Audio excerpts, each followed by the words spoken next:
Class 12th Hindi के छात्र, मैं आपका शिक्षक डॉक्टर सत्येंद्र देव आपको कविता जाग तुझको दूर जाना है पढ़ाने जा रहा हूँ।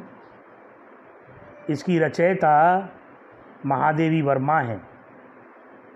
जाग तुझको दूर जाना है नामक कविता कवित्री महादेवी वर्मा द्वारा रचित कविता है। हिंदी साहित्य में महादेवी वर्मा का नाम बड़े आदर के साथ लिया जाता है। इनको आधुनिक मीरा के नाम से भी जाना जाता है। इनके गीतों में मीरा जैसी विरह की तड़प दिखाई देती है। विरह एक भाव है जहाँ जीवात्मा परमात्मा के मिलन के लिए तड़पती है। करुणा का भाव आपकी कविताओं का मूल भाव है। आप छायावाद एवं रहस्यवाद के 4 प्रमुख स्तंभों में से एक प्रमुख स्तंभ हैं। छायावाद और रहस्यवाद, ये दोनों जो कविता के युग हैं, ये हमारे यहाँ अंग्रेजी साहित्य से हमारे यहाँ हिंदी साहित्य में आए हुए हैं।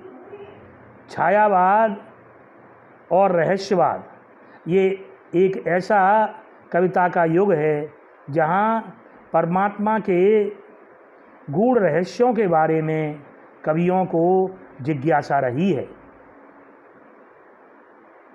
अब जो छायावाद और रहस्यवाद के 4 प्रमुख स्तंभ हैं, उसमें जयशंकर प्रसाद, सूर्यकांत त्रिपाठी निराला, सुमित्रानंदन पंत एवं महादेवी वर्मा। आपने कविताओं के अतिरिक्त निबंध एवं सुंदर रेखा चित्र भी लिखे हैं। भारत सरकार द्वारा आपको पद्म भूषण उपाधि से अलंकृत किया गया। साहित्य के क्षेत्र में आपको ज्ञानपीठ पुरस्कार भी प्रदान किया गया। आपकी भाषा संस्कृत निष्ठ खड़ी बोली है। कुल मिलाकर हिंदी साहित्य के गगन में आप एक जाज्वल्यमान नक्षत्र के समान हैं। अब मैं कविता का भावार्थ आपको स्टैंजाओं के अनुसार समझाता हूँ। पहला स्टैंजा है, चिर सजग आँखें उनीदी, आज कैसा व्यस्त बाना, जाग तुझको दूर जाना। चिर सजग आँखें उनीदी, आज कैसा व्यस्त बाना, जाग तुझको दूर जाना। अचल हिम गिर के हृदय में, आज चाहे कंप होले, या प्रलय के आंसुओं में मौन अलसित व्योम रोले। आज पी आलोक को डोले तिमिर की घोर छाया, आज या विद्युत शिखाओं में निठुर तूफान बोले। पर तुझे है नास पथ पर चिन्ह अपने छोड़ जाना, जाग तुझको दूर जाना। अर्थात, हे पथिक, तेरी आँखें तो सजग हैं लेकिन तंद्रानील हैं और व्यस्तता दिखाई देती है। जाग, तुझको बहुत दूर जाना है। तुझे परमात्मा के मिलन के पथ पर निरंतर अग्रसर होते जाना है। चाहे अचल पर्वत डोलने लगे, चाहे गगन इतना रोए कि प्रलय आ जाए, चाहे अंधकार की घोर छाया प्रकाश को निगल जाए, चाहे बिजली तड़पे, चाहे तूफान आ जाए, लेकिन तू अमरता का पुत्र है। तुझे नाश पथ पर अपने पद चिन्ह छोड़ते जाना है। जाग, तुझको दूर जाना है।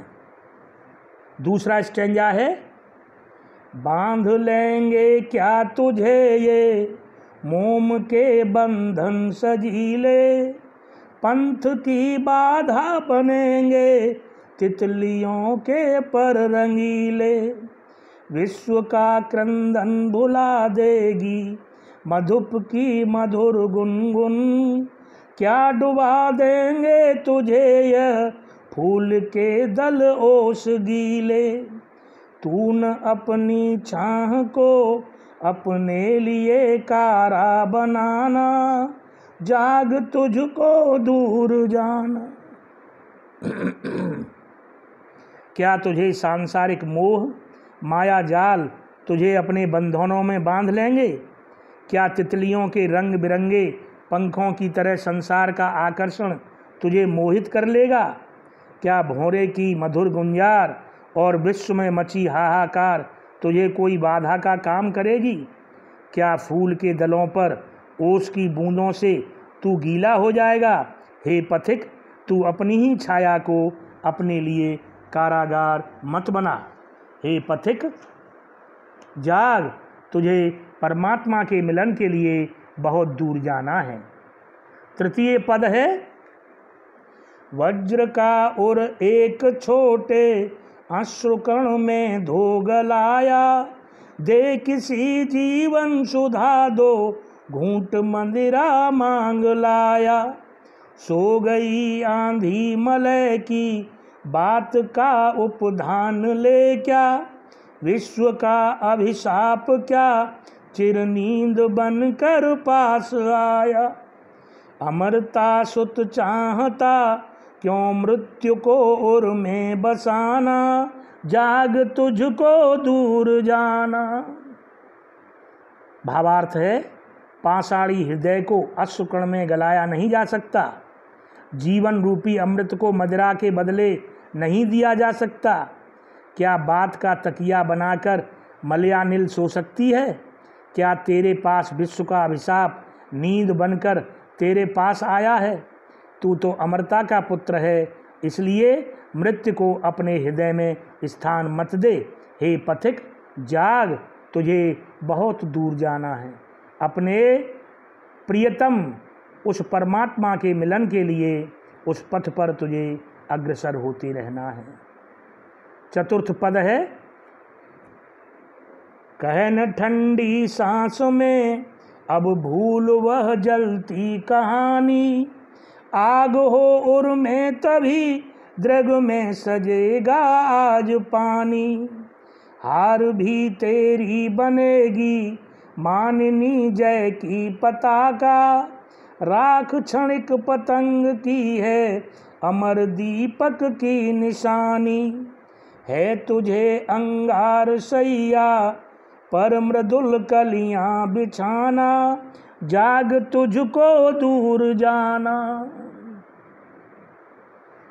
इसका भावार्थ इस प्रकार है, तैने तो इतिहास रचा है, अतः ठंडी आह भरकर कहानी रचने वाले मानव तेरे हृदय में आग प्रज्वलित रहेगी, तभी आँखों में सृजना का भाव रहेगा।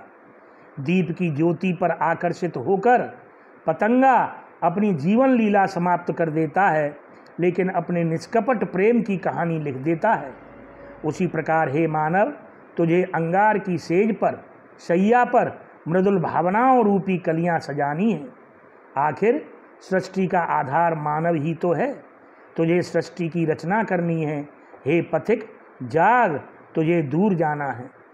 निरंतर चलना ही तेरा धर्म है, रुकना ही मृत्यु है। कुल मिलाकर संपूर्ण कविता एक प्रेरणा गीत है, जो हमें प्रेरणा प्रदान करती है कि निरंतर जीवन में व्यस्त रहना मानव धर्म है, कर्मशील रहना ही हमारा धर्म है। यही संदेश हमको गीता से भी प्राप्त होता है। कर्मयोगी ही अपने भाग्य को रचने का साहस रखता है। कर्म के द्वारा ही मानव अपने भाग्य को बदल सकता है। मेरे भाग्य के सहारे हम जो है कोई भी कार्य करने में सफल नहीं हो पाएंगे। अतः आप सबसे भी मैं यह प्रेरणा प्रदान करता हूँ कि कर्मशील बनो, कर्मयोगी बनो, तभी जो है अपनी भुजाओं में वह शक्ति रखो जिससे तुम अपने पथ में आने वाली हर बाधा को तुम ठोकर मार करके हटा सकते हो, और तभी एक इतिहास की रचना कर सकते हो। अंत में बच्चों, मैं आपसे कहना चाहता हूँ कि इस कविता का अर्थ जो है आप अपनी कॉपी में लिखें और इसके अर्थ को, भावार्थ को समझने का प्रयास कीजिए। अगर कोई आपको परेशानी या कोई कविता को समझने में कहीं कोई शब्दार्थ या कहीं कोई परेशानी आती है तो मुझे आप व्यक्तिगत रूप से आप मुझे कांटेक्ट कर सकते हैं। मैं आपके हर डाउट, हर भ्रम, हर संदेह मैं आपके दूर करूँगा। इस कविता पर संभावित प्रश्न इस प्रकार है। जाग तुझको दूर जाना है नामक कविता एक प्रेरणा गीत है, निरंतर चलने का संदेश देती है। कविता के आधार पर विश्लेषण कीजिए। बोर्ड एग्ज़ाम में भी या आपके होम एग्ज़ाम में भी कविता के ऊपर इसी प्रकार के प्रश्न आते हैं। आप पढ़िए, अर्थ समझिए। अगर कोई कमी है तो आप मुझे व्यक्तिगत रूप से आप कांटेक्ट कर सकते हैं। धन्यवाद।